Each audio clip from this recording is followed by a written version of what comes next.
40 y 41.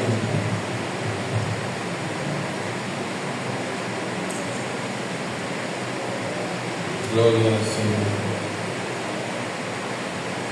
San Mateo capítulo 24, versículos 40 y 41.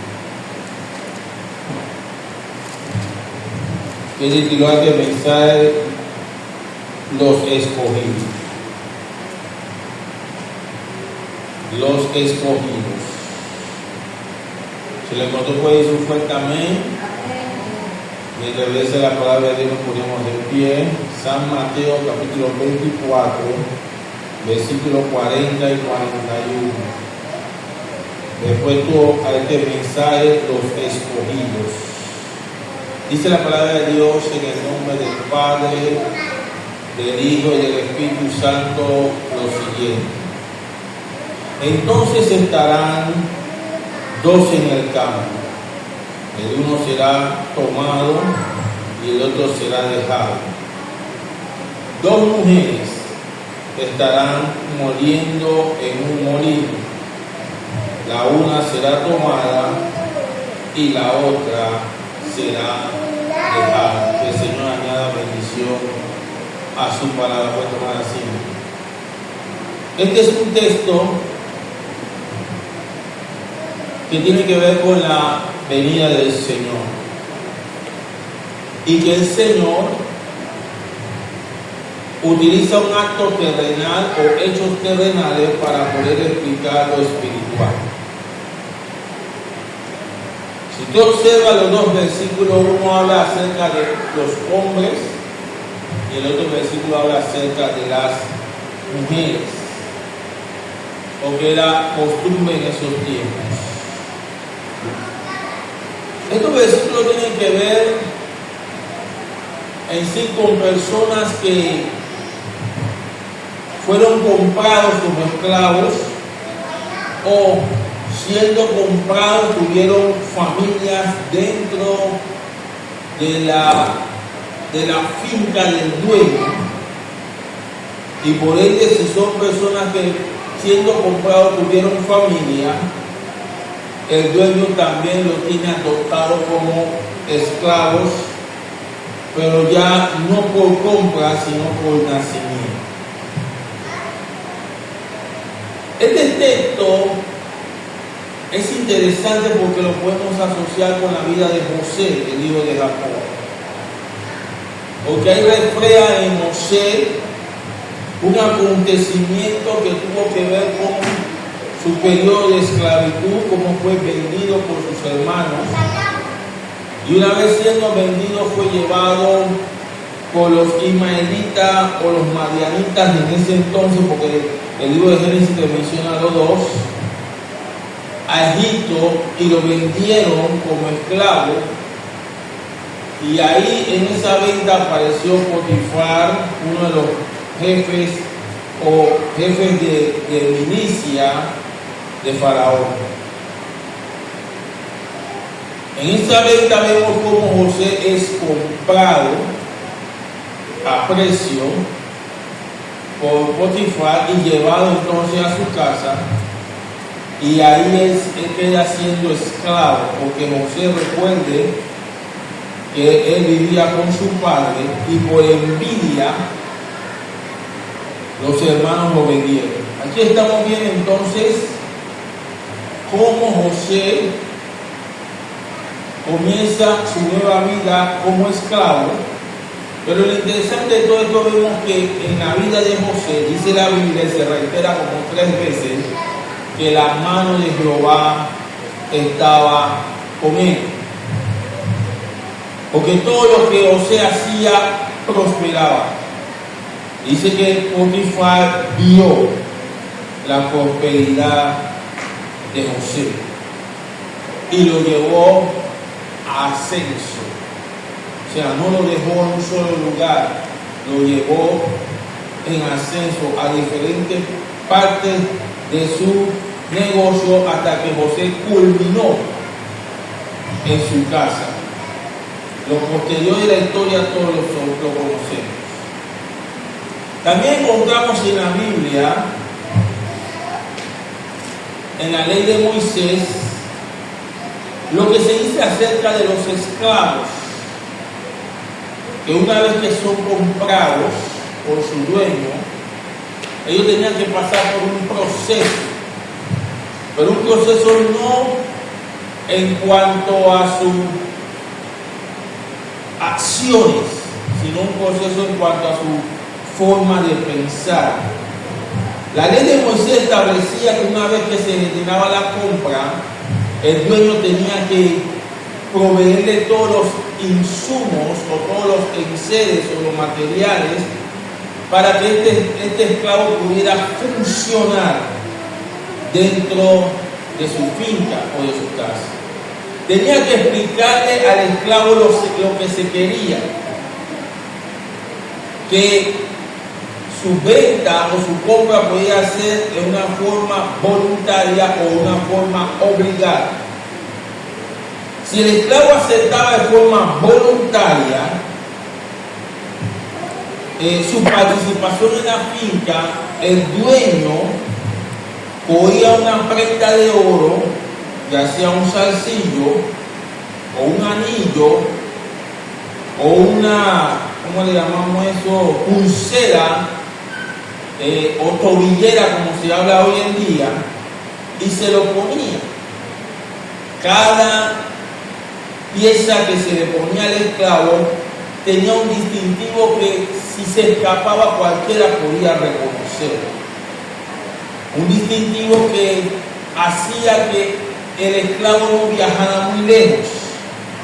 Y ahí podemos ver la vida de Onésimo en el caso de Filemón en la epístola de Pablo, donde Onésimo tenía una vida rebelde sobre Filemón.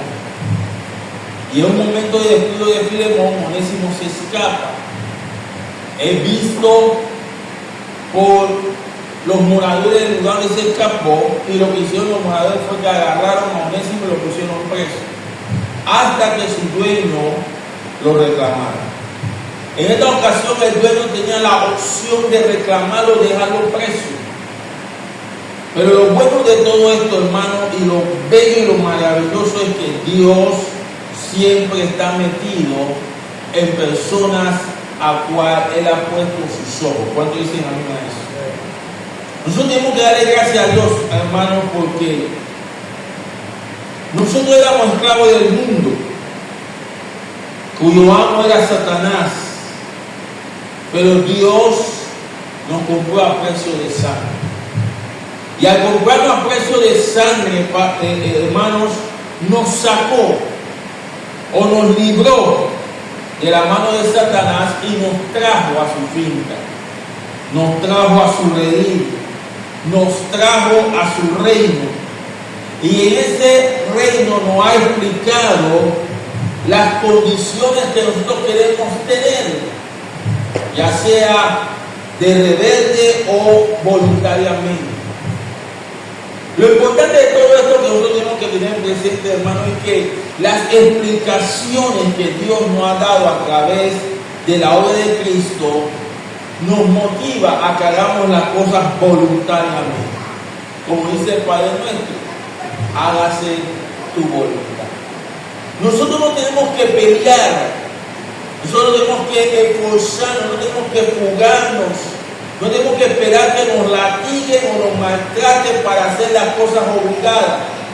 Nosotros tenemos que darle las gracias a Dios porque las explicaciones que Dios nos ha dado para traernos a su reino son unas explicaciones que son claras y sencillas, entendibles y fáciles de hacer. Esas explicaciones tienen que ver simplemente con el arrepentimiento. Al arrepentirnos de nuestros pecados, una vez que he explicado, porque muchos tienen por noción o la idea que son los pecados que se practican en la actualidad, que los humanos practican, pero el pecado que Dios está hablando tiene que ver con una sola, que es la desobediencia. Los matices que generen esa desobediencia, como el adulterio, la fornicación, el robo, la droga, la codicia, todo eso son matices o raíces de la desobediencia. Porque nos dice Primera de Juan capítulo 3 que el pecado es transgresión de la ley. Y cuando está hablando de la ley se está refiriendo a la ley de Dios. Y cuando Dios nos saca del mundo y nos lleva hacia el arrepentimiento, Dios nos explica qué es el pecado en sí. Y nos explica que tenemos que actuar en obediencia, guardando sus ordenanzas, guardando sus mandamientos. Aquí, como todos sabemos, las ordenanzas y los mandamientos tienen que ver con valores, porque los dueños de finca o los terratenientes o las personas que pudientes, lo que ellos más apreciaban era el respeto hacia todo lo que tenía que ver con ellos. Y nosotros tenemos que darle a Dios porque las enseñanzas que Dios nos ha dado está basado en el principio. ¿Qué dice la Biblia? El principio de la sabiduría es el respetar a Dios. Las enseñanzas te llevan para que tú tengas un principio de respeto a Dios. Y al tener un principio de respeto a Dios, eso te va a conllevar a que tú aprendas a amarte a ti mismo y también a amar al prójimo. Porque cuando tú te amas a ti mismo, tú entiendes que lo que Dios hizo por ti a través de Cristo en la cruz del Calvario no es rebeldía, ni tampoco es sacrificio, sino que todo lo vas a hacer por amor. Cuando dicen amén a eso. Porque el amor de Dios, que es el amor ágape, la esencia misma que viene descendiendo del cielo, al cual nosotros le llamamos el amor ágape, entra en nuestra vida y hace que todos nosotros lo hagamos por amor. Eso genera recompensa. Pero es una recompensa que no se obtiene de una vez. Es una recompensa que se va obteniendo a medida que Dios vaya viendo nuestra disposición de servir. Disposición de servir porque no solamente nos enseña lo que es el pecado, no solamente nos enseña lo que es obediencia, no solamente nos enseña lo que es amar a Dios o amar al dueño de todas las cosas, sino que también nos instruye sobre el trabajo que tenemos que hacer. Y ese trabajo lo vemos en practicar la verdad de Dios. Porque para poder hacer el trabajo que Dios quiere que nosotros hagamos, tiene que haber una persona que nos enseña cómo hacer el trabajo. Y nosotros tenemos que dar gracias a Dios. Porque esa persona se llama Espíritu Santo de Dios. Así como conoce las intenciones del dueño, que es nuestro Señor Jesucristo, y que Dios Todopoderoso también se esfuerza para que esas intenciones nosotros también las podamos conocer. Y lo bello y lo maravilloso de todo esto es que las intenciones de Dios las entendemos a su nombre. Las entendemos tanto que nosotros ahora tenemos que ser ejemplo para aquellos que están en el mundo o aquellos que todavía continúan en desobediencia. Porque lo bello de todo esto es que cuando un esclavo es comprado, transformado y entendido, ese esclavo lo mandan a hacer diferentes clases de mandados. ¿Y a dónde lo mandan? Lo mandan al lugar de donde sale. Finalidad de todo eso es que la gente entienda, que si el dueño de la finca o el terrateniente pudo hacer eso con él, lo puede hacer con cualquiera. Y eso es otra faceta también que tiene que ver la esclavitud. Cuando tú ves a una persona esclava que va en proceso de prosperidad, los que están en el mundo deciden venir voluntariamente ante el dueño de la finca o el terrateniente o la persona pudiente, para que también le enseñen a ellos lo mismo que le enseñó aquel que está testificando, aleluya, la transformación y la liberación de su alma. ¿Cuántos dicen amén a eso? Estamos viendo ahora en Mateo 24:40 los diferentes tipos de trabajo. Aquí te menciona 2, pero hay más.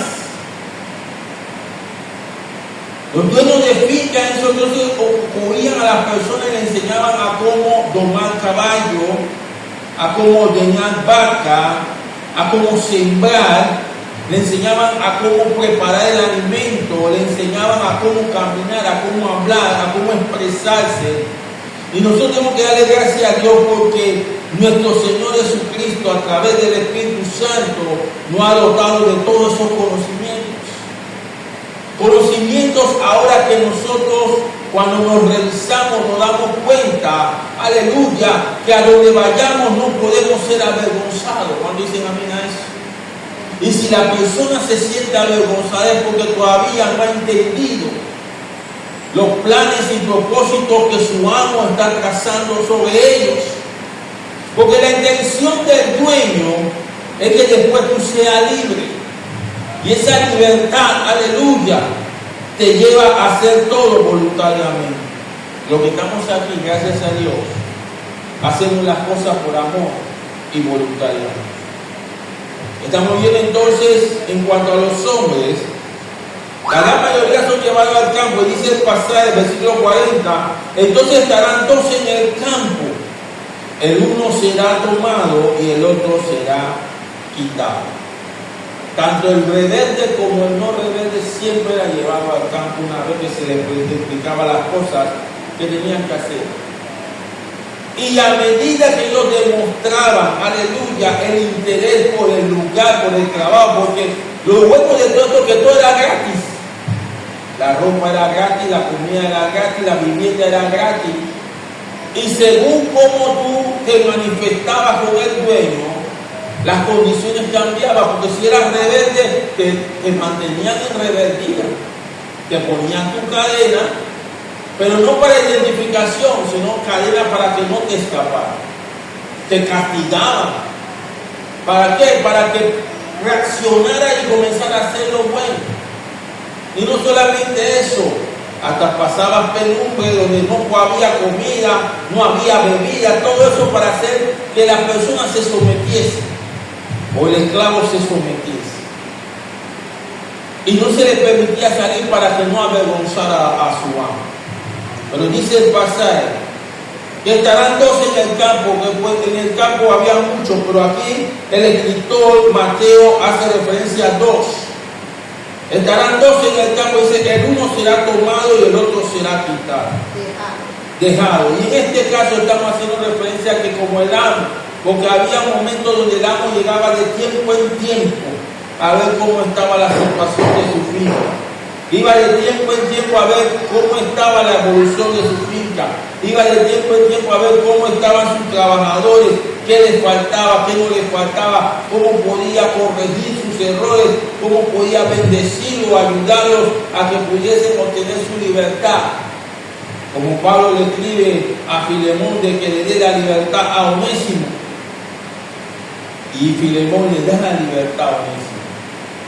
¿Por qué? Porque él entendió por medio de Pablo su condición. Pablo le enseñó a Onésimo que dejara de ser rebelde. Hermano, en esta noche yo te digo en el nombre de Jesús, permite al Espíritu Santo que te pueda enseñar todas las cosas que provienen del cielo, para que no haya una pizca de rebeldía en tu vida, ni una pizca de desobediencia en tu vida, y cuando suene la trompeta tú te puedas ir con Cristo y no tengas que pasar por los vejámenes, aleluya, del tiempo venidero. Y aquí estamos viendo que cuando llegaba el amo, iba al campo y observaba, y a las personas o a los esclavos que se portaban bien lo ascendía, lo subía en jerarquía y de puesto. Algunos lo cogía y lo llevaba para su casa, los otros rebeldes se quedaban allí. Y el que era promovido, hermanos, aleluya, era porque por sus acciones había mostrado confianza y seguridad. Lo que el Espíritu Santo está buscando de nosotros en estos tiempos, que ya está poco por venir el dueño, aleluya, de esta tierra, el dueño y señor de esta tierra, lo que está buscando es que tú entiendas que Él no te sacó de la esclavitud, no te compró a precio de sangre, no te lavó por gusto, no te está transformando, sino que Él quiere que tú entiendas que lo que hizo por ti, aleluya, tiene un propósito, promoverte de una vez por todas hacia el reino de los cielos, donde no vas a tener necesidad de nada, porque vas a ser declarado libre. Ahora mismo no somos libres. Somos libres del pecado que entra a nuestra vida. Somos libres del pecado que está en nuestro cuerpo. Pero todavía no hemos sido libres. Aleluya. En el andar en esta tierra. Porque estamos pasando por el proceso de diferentes influencias. Puede lo que dice Primera de Juan capítulo 2. Dice que todavía tenemos la influencia de los deseos de los ojos, los deseos de la carne y la vanagloria de la vida. Nosotros no hemos sido liberados de eso. Pero con la venida de Cristo, cuando suene la trompeta, vamos a ser liberados. El pecado va a ser destruido. La muerte va a ser destruida, Satanás va a ser destruido, pero Dios quiere que tú sepas que mientras que viene ese proceso donde todo lo ha puesto debajo de tus pies, aleluya, tú tienes que entender, aleluya, en tu mente y en tu corazón, que ya tú eres libre. No has sido liberado, pero Dios quiere que tú entiendas que ya tú tienes libre, ya tú eres libre. Dios quiere que tú entiendas que ya Él te promovió, para que en el nombre de Él tú puedas hacer diferentes transacciones, de las cuales nosotros le damos gracias a Dios. Porque entre las transacciones están poder liberar a cualquiera de aquí mismo, aleluya, de cualquier enfermedad. Poder liberarte, aleluya, a ti mismo de cualquier obra del diablo clamando la sangre de Cristo. Poder liberarte o entender, aleluya, que cuando tengas necesidad, tú solamente tienes que clamar a Dios y Dios va a proveer, va a suplir. Que tú puedas entender que Dios todo lo provee. Porque no hay nada imposible para Él. Que tú puedas entender, aleluya, que la ropa que Dios te puso ahora, físicamente te la va a dar en los cielos cuando, aleluya, te saque del lugar donde tú estás, para que vivas con Él para siempre y puedas andar en libertad en todos los cielos, sin necesidad de ningún estorbo, ningún problema que te pueda apartar del amor de Dios. Porque ahora tú tienes que entender que nada te puede apartar del amor de Dios. ¿Para qué? Para cuando vayas allá arriba, entienda que lo que Dios te está diciendo, te ha hecho todo en promesa, va a ser una realidad a su nombre. Por eso tienes que comprender por qué te está llamando. Aquí llamó a dos, dice que uno será quitado y el otro será dejado. Dios te ha sacado del mundo. ¿Y por qué te ha sacado del mundo? Porque tú tienes que saber, aleluya, que con su palabra, si su palabra tiene valor y autoridad y poder, su presencia más. Y si tú entiendes que su palabra tiene valor, poder, aleluya, cuando estés en su presencia te darás cuenta que no hay nada que te pueda obstaculizar. Deja que Dios te saque de este campo. Deja que Dios te saque de esta finca física que no produce nada, que solamente produce dolor y tristeza y angustia, pero con Cristo produce victoria. Deja que te saque, aleluya, para que tú puedas producir, porque cuando Dios te saca, dice la Biblia, o decía la historia, que cuando un esclavo era promovido, aleluya, recibía nuevas ropas lujosas, era peinado, era bañado, era una transformación diferente a cuando estaba en el campo. Y tenemos que entender que ya hemos recibido esa transformación. Porque dice la Biblia en Apocalipsis que tenemos vestido de lino fino, corona de oro, una cadena con un nombre, aleluya, propio, sandalia de oro, cinturón de oro. ¿Qué te quiero entender con esto? Que ya tú estás en el proceso de la liberación. Dice el pasaje ahora refiriéndose en cuanto a las mujeres, versículo 41 y 41.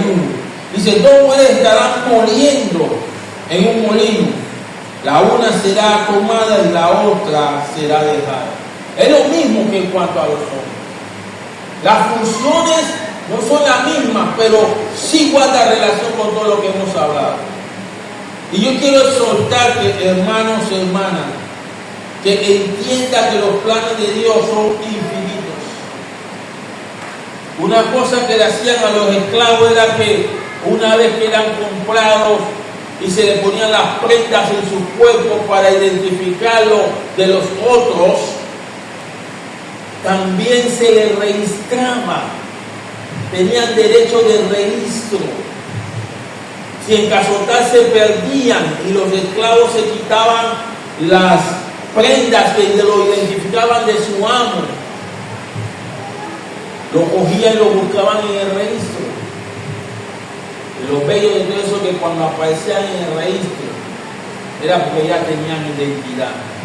Hermano, ya tú tienes una identidad. No de que Satanás te la quite, no de que Satanás te la robe, no de que Satanás se apropie de algo que ha sido totalmente gratuito, porque la Biblia dice que por gracia somos salvos. Aleluya. Cuando el dueño de la finca, el dueño de los cielos y de la tierra te escoja, tú tienes que entender, aleluya, que todo lo hizo por amor.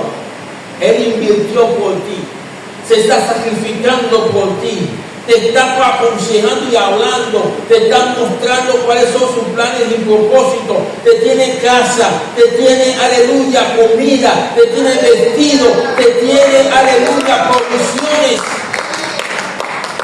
Nada te va a faltar.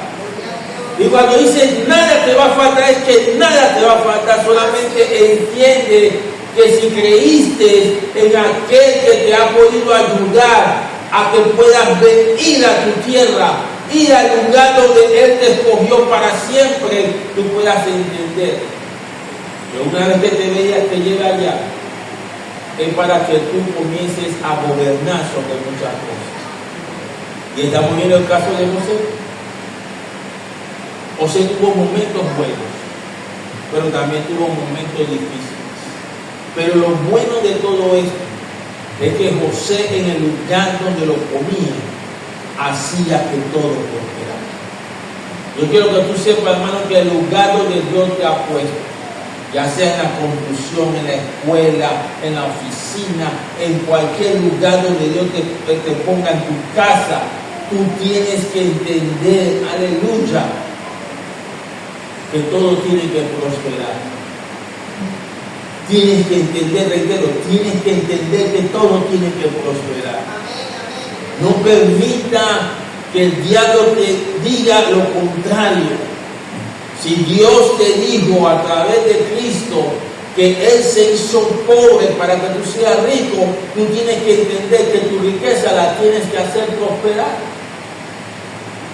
Si Él te está diciendo que tú eres libre porque tienes la verdad en ti, tú tienes que hacer que esa verdad te haga prosperar, tanto de mente como de corazón o de presencia física. Tienes que entender, y tienes que entender también a manejar esa prosperidad, porque la prosperidad te va a llevar, aleluya, a la presencia de Dios. Vamos a ponernos de pie, hermanos, y vamos a orar.